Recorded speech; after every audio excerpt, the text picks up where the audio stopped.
THOR reacts to Raise Some Hell. I know we got Midori here, of course, she's the hottest, baddest woman ever, but this poster, right, is the same live performance that we had last video with LOVEBITES, of course, Rin Miyako Smile, right? So also video here, this is a live performance, and also a 10, I think this has a little bit of tendency, also showing a little bit of scenery, you know, like side stuff, back stuff, and so on. So we're gonna try, of course, to look at more Miyako smiling. This is the hunt for Miyako smiling on part 2. Yeah, oh, I'm here, guys. We're gonna be like, look at it over there. It's gonna be this, gonna have the video, guys. Okay, that's what we're doing here. And you guys, subscribe, press the like button. Let's check out Raise Some Hell. Okay, let's go.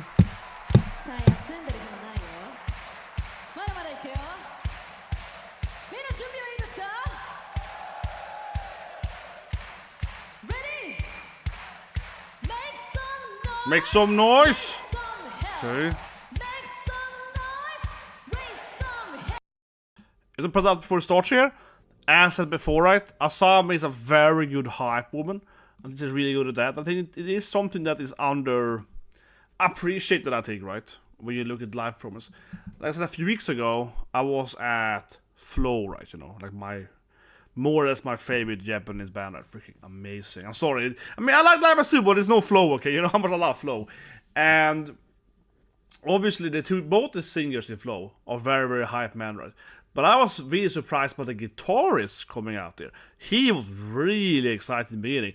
And so, you know, so that he was like a shining light, man, immediately, right? And you feel like, oh, this is a good live performance. Yeah, I think it's unappreciated how much like a hyper, right, can really get it going on live performance. But anyway, let's keep watching it. But yeah, she's really good at this, like, you know, let's go.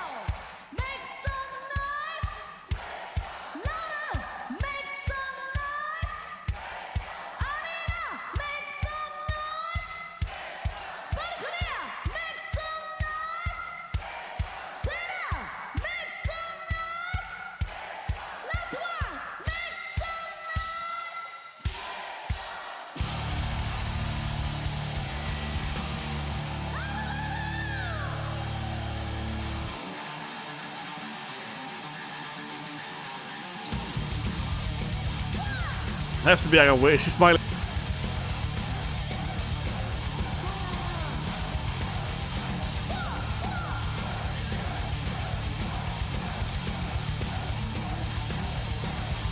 It's obviously Fami is smiling like crazy. That should count. She's always smiling. She's gotten, yeah, she's gotten to have it.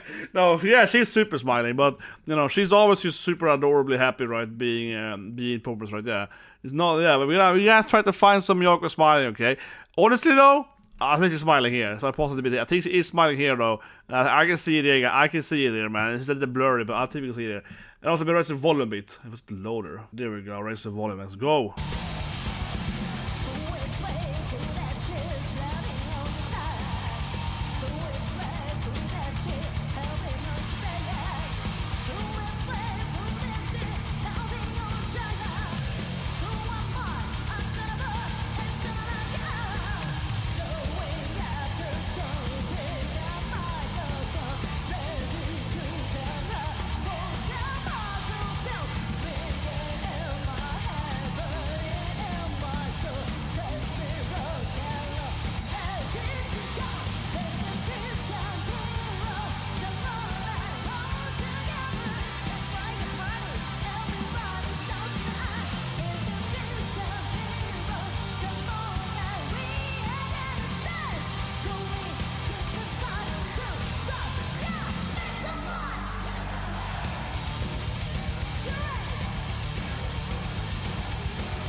MADA! You heard it here. This is like the most Japanese thing ever. I want to point it out, right? I say it so many videos because this is like my own, probably my own genuine like favorite Japanese special.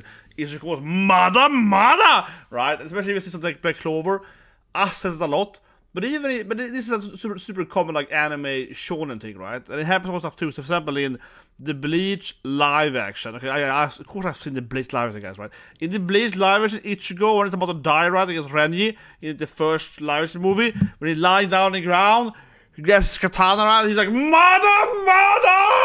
you know, it's the most Japanese thing ever, right? So she walks down and down, she's like, MADA, MADA! I'm like, yes!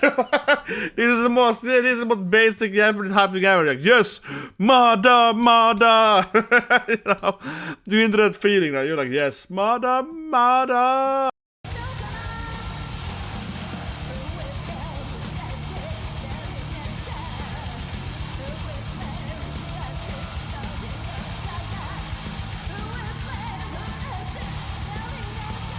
I like how Fami is like, whoa! She's running around like, oh my god. She's super happy, and Miyako's like walking. I'm here trying to find her smile again, right? But this is just so perfect how this looks here, right? Like you see, you know, the other women are going down there, especially Fami is like, yeah, like I said, she's like screaming of joy, right? She's super happy. She's back like 10 seconds here.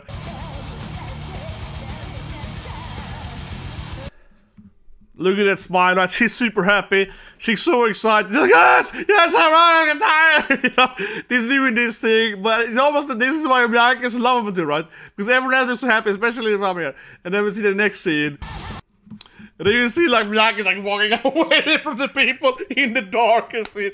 Her face is like, this is on purpose? This is a lighting. It happens to be on purpose. It looks like it's on purpose, right? It looks like she's like, you know, being clad in some like dark blur thing. It's like she's walking outside in the shadows. Like I'm here, yeah, trying to find another smile instead of it's like I'm finding her dark side, which is even darker than usual. And she seems like a happy coincidence there. But honestly, right?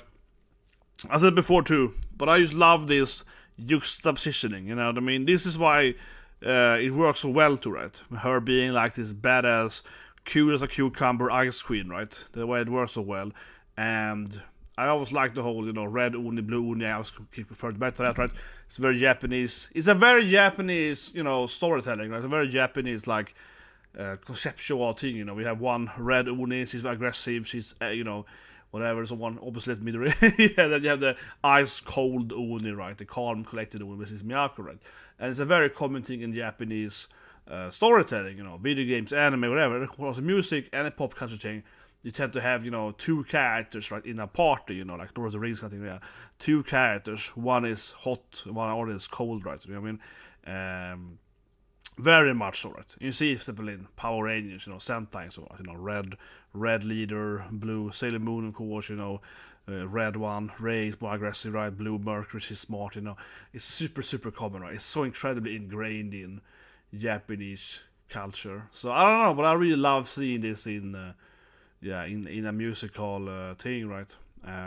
It's fun, and it's nice how that is like a big part of this Japanese band as well. If it's very Japanese culture colored, whatever you call it, right?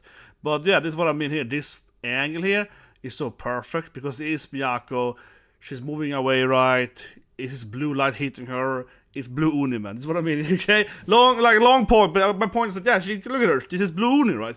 Miyako the blue Oni. This is what I mean. She's walking in this like blue light, you know, covered in it, looking kind of angry or something, kind of moving away from it, cold, you know.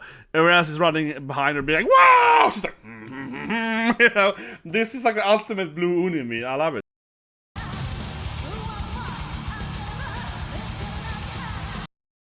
Oh, was that a smile? Was that a smile after the Ice Queen? Okay, let's go back to the Oni Ice thing there, okay? Oh, it's a smile! I like the whole... There's also genuinely what is most replayed. Look at YouTube, right? This actually is what is said here as most replay. What can I get up here? Come on, show me YouTube. It says most replay, yeah. This actually says most replayed. People are, this is the timestamp right there. 2:31. This is the Miyako smile. I found it. She runs away a bit quickly though. Yeah. She was like, oh no, they're getting me. Get upset again.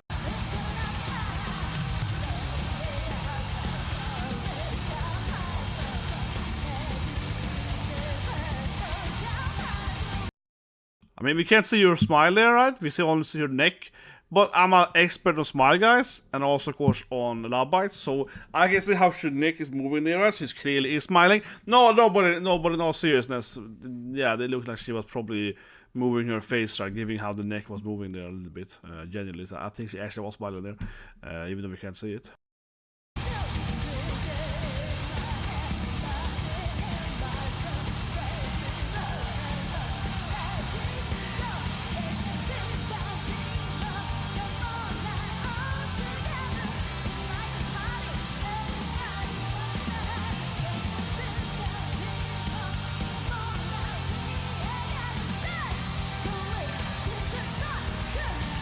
it too easy now. She was clearly stumbling there. She was clearly smiling. She's jumping. You can see it down here, right? Yeah. She's clearly smiling there.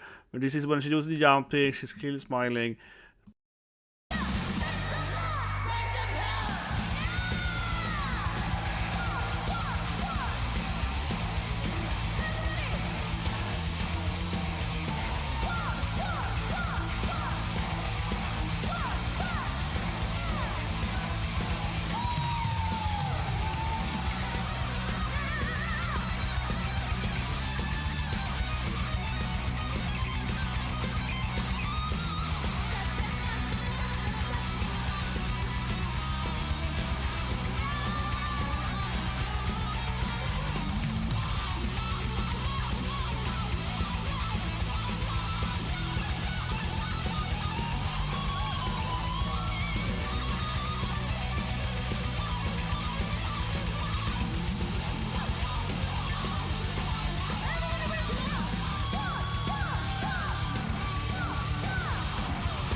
That's what back here, it was epic, man. It's a goddamn badass, like, guitar duo.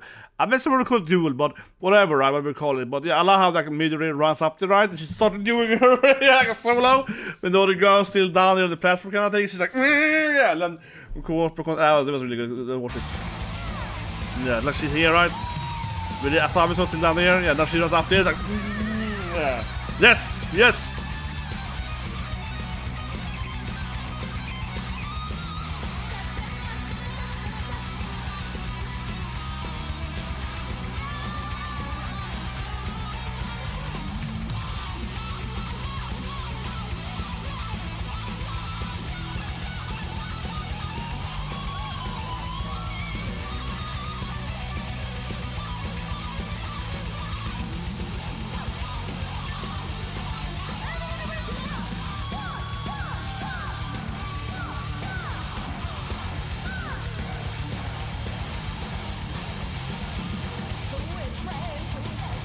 That was amazing, man. I loved it bit. That was awesome. It was really good, man. One of the best.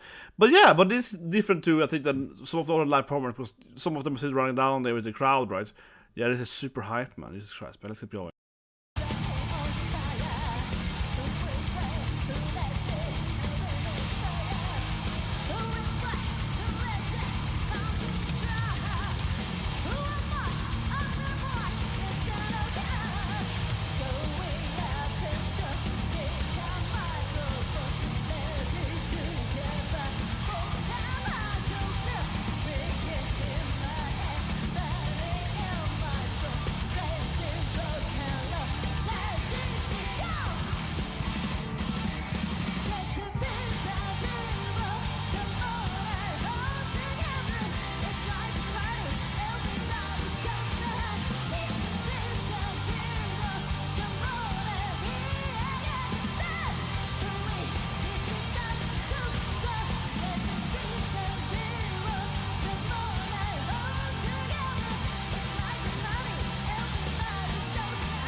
Man, I got trolled in the ending. Yeah, got trolled there in the ending, yeah. Now, I like my recommendation here, though. The YouTube is like, you want to watch Unchained again, right? Yes, I can be like, any way you want, I can do that thing again here. Of course, that's what I do. You're right, YouTube, that's right, that's what I want. Absolutely. But let's go back a bit, and obviously Midler is Wakage, but one of the favorite Japanese. As we see here, right, Definitely, I'm much more into the crowd in this part of the live performance. And of course, I haven't seen the whole No More Tragedy this tour is called, right? This performance, and maybe they do it more in this one. But I think that, you know, overall, right, it also depends on like what band is or whatnot, right? What crowd it is. But it also depends on stuff just like the stage itself, right? You know, I've thought about too much, but as I mentioned earlier, my best friend, he's a music producer today, like my shadow best friend, and you know, we used to play in a band after that, right? You know, and obviously I'm quite an eccentric extrovert, so I am that. This is me, yeah, yeah. I mean, obviously, if I have to say myself, right, I'm probably a mixture, right, of Asami and Midori, right? You know, like I want to pretend that I am the cool, smart, calculated Miyako, right? Kind of like Sailor Mercury. I want to pretend, but no, I'm obviously Sailor Jupiter. No, obviously Sailor Jupiter is best, clearly. And you know, I'm obviously a mixture of her and like Ray or just Sailor Mars, right? And when I run into the crowd, yeah, I'm definitely the guy that got the crowd surfing that perform, right? But so it's very much different on, you know, the venue, right? Very much different on the venue, and I feel a little bit sorry for Haruna, the drummer, sitting in the background. But you know, yeah, I mean, I think she can run out too. Yeah, I think she should stop drumming. Like, I screw it. So that's what I mean. If I was a drummer, even if I was a drummer, I would also do this thing. Yeah, I'd be like, whoa! Yeah, even if I was a drummer, I'd be like, I have to do it too. Yeah. But obviously, the drummer has a lot of possibility to kind of keep the. But I would have done. See, yes, I can't be the drummer, man. I would definitely do it. I would definitely run over there anyway. 100%, man. Absolutely. This Midori bit, Wando still. I mean, obviously we're here for, you know, hunting Miyako's smile, right? And she did smile, of course, several times. She was down there, and even the one, like I said earlier, when we saw her back, right? There were some things you clearly know the person is smiling, because you can't see it in the neck, right? You can see how the neck is moving, the face is changing, like you're smiling, and you see it and so on, right? I think it was pretty clear, and also the body language in general, right, and so forth. And like, you know, in all seriousness, right? You know, I am a master body language reader. No, but in all seriousness, I studied that. You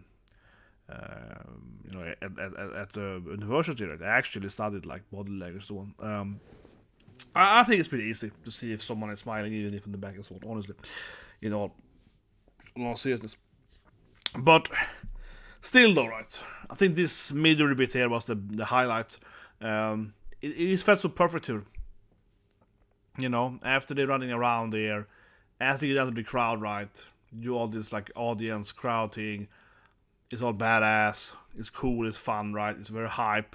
And then she run up there and, you know, jump in, you know, in the front of the stage, start doing this solo. It was very powerful. Yeah, I think this was the best bit though. And then of course Miyako also continued into it at the next beat, but it was like the perfect kind of performance, right? And obviously Midori also has a massive you know, stage presence. Obviously I'm in love with her, you know, that, like I mean, it's like, oh, clearly I'm not biased at all. I don't love her. Like I'm not Sundra, I love her, yeah. No, but she has an amazing stage presence, and that was like the perfect thing for her there, thrown up there while the other girls still like down there, right? She's like started playing here. It was amazing. It was an amazing scene. Here, of course, with Miyako then. She's doing, after Midori, her solo. I think we call it not really a duel, right? Sometimes they do duels, of course. But I think, you know, they've come earlier to me. But I think in this version, or this song, whatever, it's more like, you know, a solo, not a solo, right?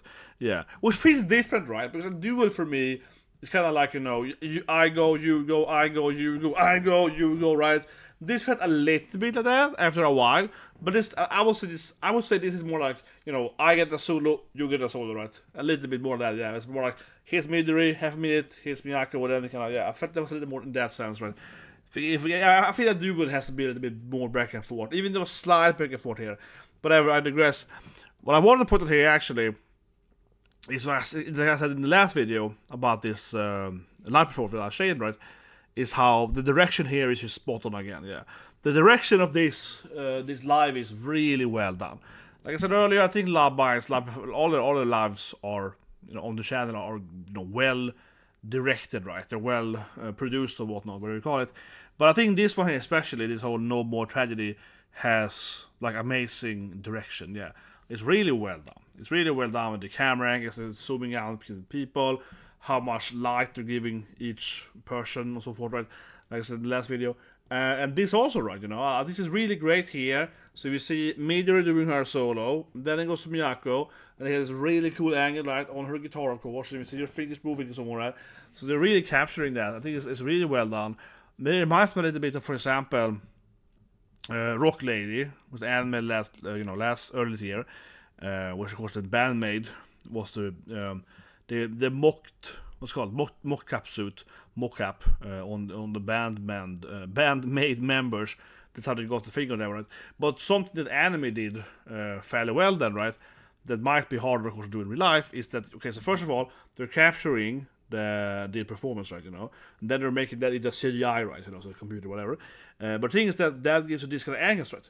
Because that means that you have like a mock-up suit creating, you know, proper 3D movements, right, the finger movements and so on for, you know, the character in the show, but you can show different angles, right? So that's something I actually really did like in Lady, what's full English name? It's like, you know, Rock Lady, Modesty, or whatever. If you haven't seen it, check it out. It's great. I think it's a very good anime, very underrated. But especially this kind of things here is very good anime. Like I said, because they can take that angle, right? They can have one of the characters play her solo, then they can, you know, rotoscope the camera and all that stuff, right? And it is real, right? Because they have captured a person's actual fingers, right, with that suit, so the actual movement is authentic. But of course, you can zoom in and zoom out and so forth. Right? Because you have it in like a 3D world, so that's a real big benefit, right, of like a mock-up suit. Yeah, but I think this direction here, right, captures really well as well. It's captured really, really well. So there's something I feel with this. No more, this what's called this general Venny performance, what you call it, right? Yeah, it fits really well done. I would say probably even much better than the other ones they've done, right? In a director, like camera, whatever angle, right? It's really, really well done, like fantastic. It's 10 out of 10. It's hard to give it justice, honestly. I can sit here for like 3 hours talking about direction, right? Because this is my main thing back in the day. So I'm not thinking too much of my own life here, so to speak, but you know, I started, right, as a young lad doing, you know, games, right, mostly video games, but all stuff too, right, you know, the animation and whatnot, right, and so forth. You did the game design, and of course I coded as a kid and made all games, right, so forth, right? And you start like that, right? You start that, and you get a job in the industry, and you start as a junior designer, you know, and then you kind of work your way up, right? So after the junior design and kind of, you know, general games and whatever, right, then you start getting into this like direction, right? So that's kind of where I am in my life currently, where I spent maybe the last 10 years, or right, being like a director or a lead designer, right? Then you start thinking all of this stuff. Yeah, I feel, but I think I've always been a very much like a macro guy.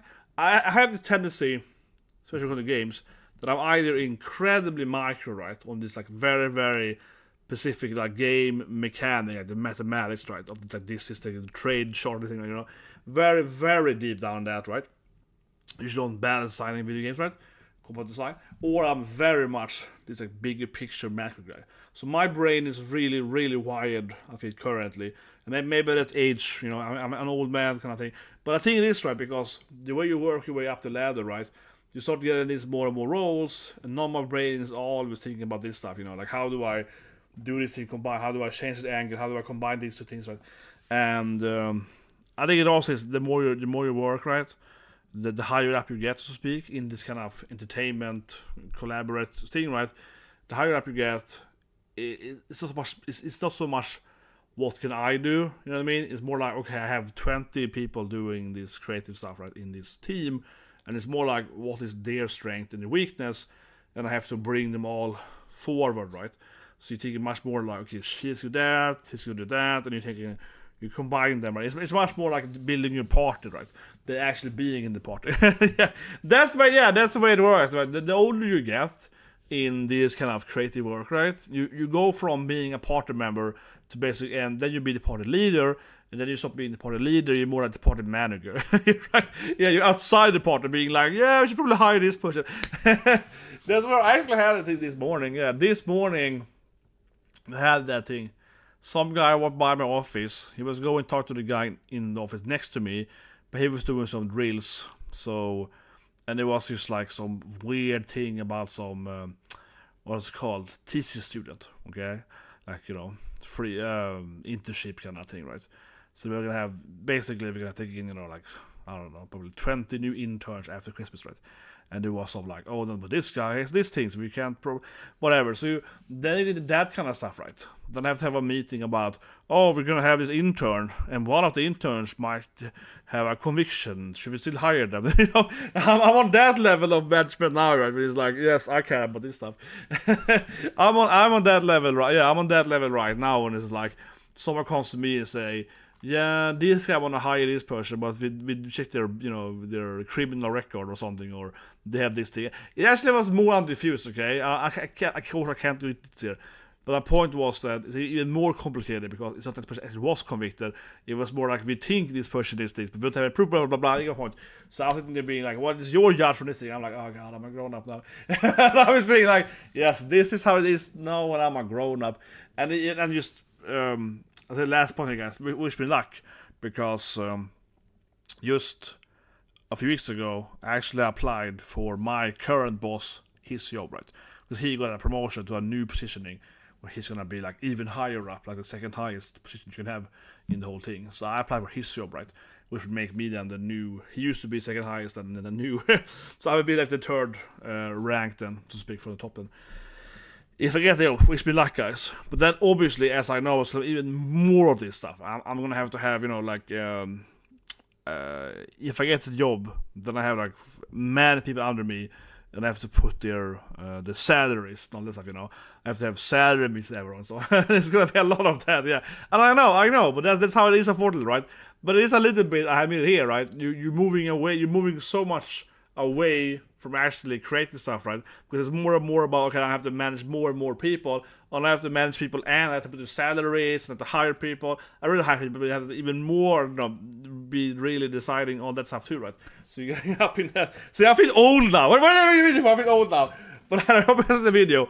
But that's in my head. I'm like, oh god, why did I apply for this thing? Because yeah, if I get that job, man, I'm gonna be super old. I'm gonna be even older than. I have a broken leg right now, still, right? I'm gonna be even older than. If I have to also be like, yes, I'm gonna have to like decide like a bunch of people's salaries, so on forth, and have all these, you know, half yearly, you know, like meetings with them. You have to talk to them about their, you know, feelings or whatever. You know, how it's going with their wife and stuff. Yeah, it is gonna be a lot of that. It's gonna be a lot of that. But I think that lastly, I am very good with that right now. I'm coming in from I have a couple of degrees, right? But one of my degree is in behavior science. So I tend to be a very likable manager, right? You to people, I'm a likable manager. Like I had this intern next to me, like this spring, right? And I kept telling him, he's like a young guy, 22, you know, 21, 22, whatever, and doing messages. I kept telling him, like, the most important thing, right? You start your career now. It's how good you code, it's not your math, it's your science, it's not your art skill. It's to be likable, okay? I'm a likable guy. Like, no, but seriously, I'm telling you, he's doing it to me like, you do nothing. Everyone likes me, okay? That's a real skill, you know? The real skill is being very, very likable, yeah. No, but seriously, right? There'll be a no video now, but seriously. The most important thing in life, in your job, is to be likable. It absolutely is. It doesn't mean that you have to be a kiss up, okay? You have to be because I am a no man. Okay? That's the thing. I'm famously, right, not a negative person, but I'm very much a stern, like this, a terrible leader. Right? But the thing is that people like me for it, you know. CEOs, so they like me because I'm the only one there to say no, it's a stupid idea. That's that, you know what I mean? So they actually make me more likable, right? And that's how he can ask me, like, how do you get away with being so, you know, talking to the CEO, you're like, this is wrong, it's stupid or whatever, and no one asks that thing. I think he likes me, right? But it's like, just in that he likes me, and I can be very honest about it, right? So no. This is probably a big mistake. People don't like people that suck up, you know. People don't like people that are just, you know, pretending to like you. They don't actually like them, you know. I'm just always being myself, you know. Like one thing, for example, right? My desk is, I have so many anime figures on my desk, right? I got this, you know, weapon, I have stuff. My office is crazy, you know what I mean? On my wall, I have like posters, I have Academia, it's like All Might on my door, you know? It's crazy, right, you know? And everyone thinks that this guy has to be a loon, right? But that's the thing, right? I'm just being myself. So I'm just liking what people just like me, right? Because this guy has like on the high, right? And so forth, right? It's just a big part of it. So make me all the video now. No, but I'm thinking about it when I see this thing here, because this is kind of what I used to do before my current job. I was doing this kind of direction, right? And now I'm like even higher up, so now I can barely even do that anymore. Now I have to sit there and like buy stuff and hire people and so on. Yeah. It's like I honestly, I see it last my long rant now, but honestly, this I feel, right, direct this kind of stuff, that's like a pinnacle, I would say, of being a creative job. That's probably what I'm coming to here. I'm probably making a video about it later. Hope you guys subscribe as well. Press the like button, because that is probably what I think is the pinnacle of like a fun job, honestly. Yeah, like the direct title. Some kind of lead designer, director in the merch there, right? Because right now, right, I'm even higher up, right? You know what I mean? So now I'm like too high up, right? To be able to, I still have to do some stuff, you know, myself, right? But I get a point, right? I'm too much like a manager, you know. I'm hiring people, I'm firing people, this and that, and also a little bit managing the stuff that is being created, right? But I'm kind of almost getting too detached from that, right? And like I said, I'm applying for even a higher job, right? Very much higher up, right? Then I get more salary, so I mean, I like money, right? I work on it. So it's like, but you stop being creative, right? You don't want to be a junior either. You don't be a junior artist, right? You don't want to be a junior designer, right? So they have no say, right? No one cares about you. You have no power, right? So even though I have more power now, I get to use the power, you know, too much, right? That's probably the feeling, right? You don't want to get too high up in that sense. I would say that, yes, I did enjoy my previous position more, right? In that direct position more, yeah. I was like a director for 5 years, and that was probably more enjoyable, you know what I mean, right? Yeah, but now I have more high salary. So best thing to in life, yeah, now I have like, what, 25% more salary? So is it better, right? So it's that thing too, though. Yeah, well, I make more money now, so that's also. But yeah, my point. It's like, but from a fun standpoint, that's probably where the fun is, because you have enough power, right, to do a lot of creative freedom, do a lot of stuff, decide a lot of stuff. You have a bunch of people you manage like 50 people, right? So you have that under you, need you, but you also get to do stuff actually, right? You have to do a lot of, you know, doing your own creative stuff as well, right? Now it feels like I have less time to do my own stuff, right? That's actually probably one reasoning why I keep doing YouTube, right? This is a hobby, I can still feel somewhat creative and so forth, right? But at the office I'm getting more and more passion from it. I started YouTube actually from the other angle, because I was currently working at a game company, starting the channel, that was going bankrupt, okay? So that company went bankrupt just before I started doing YouTube, basically. So what happened was that I was really bored, because the company wasn't producing anything right. Everything was being shut down. I had applied for a new job and I got the job, so I wasn't unemployed. I just went immediately to another company, like straight up. Like 1 week vacation, I went to another company as a lead game designer or whatever. But it was like at the time then, right, for the months up to the I'll say bankruptcy or closing the studio down, right? I got more and more bored because I just nothing to do, right? I was going to the office and I was getting paid to do nothing, right? Because the company I said was going bankrupt, and everyone know that and so on, and there was nothing, you know, nothing being started, whatever, right? So I started getting really, really just like bored and restless, right? So that's why I started doing YouTube, because I did streaming and I wrote for blogs and for mags and so on, like a decade before that. But I stopped doing it for like 5, 6, maybe like 8 years or so, right? So then I went back into it because I was like, okay, I'm so bored now, right? I need to do something creative.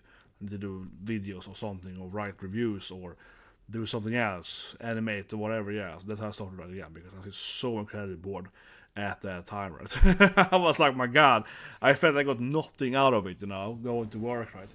I just got a paycheck, yeah, sitting there, because nothing could be done, right? And the company had literally had filed for bankruptcy, and they had to, pay our salaries, right, for X number of more months. You basically had, so some people think it probably sounds great, right? Oh, you still get like 4 months, 6 months pay, whatever, right, depending on the contract. Yeah, you get like a severance pay and a contract pay and so on, right? But depending on your contract, you might not be allowed to start working and so on. Like I couldn't start working in another company until that time was over, right?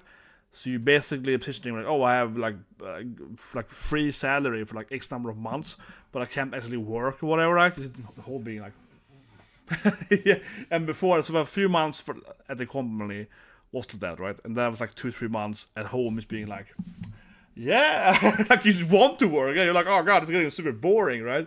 So for a time it's fun. You can play all these games or watch movies you like, right? But immediately I just get restless. I'm like, I need to do something, right? That's how it started, right?